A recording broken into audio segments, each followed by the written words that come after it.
Svarbiausia vėlgi įsivertinti, kokio amžiaus mes vaiką turime. Tai kūdikiui iki 3 mėnesių karščiavimas visą laiką yra skubios pagalbos reikalaujanti būklė. Tai su kūdikiu iki 3 mėnesių kaip ir reikėtų vykti nedelsiant. Vėlgi, kas dabar yra karščiavimas, mažiems vaikams geriausia temperatūrą matuoti yra vadinama šerdinė, tai yra išangėje. Ir išangėje normali kūno temperatūra yra iki 38 laipsnių. Tai realiai viskas, kas yra 38 ir daugiau, primenu, kūdikiu iki 3 mėnesių, tai yra skubios pagalbos reikalaujanti būklė.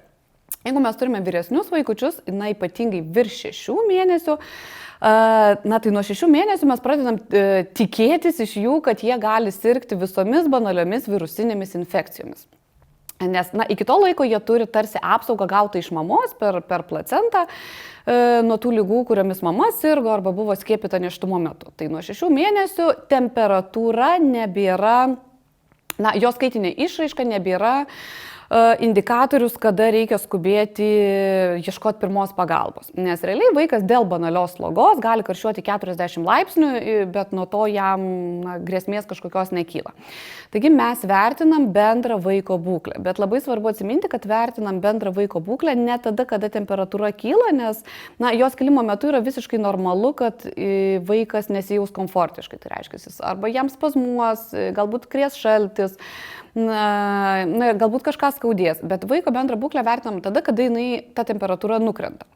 Vadinasi, nukritus temperatūrai, jeigu vaikas aktyvus, žvalus, linksmas, įprastai toks kaip visada, geria skysčius, šlapinasi, vadinasi, skubos lėkti į gydymo įstaigą nėra.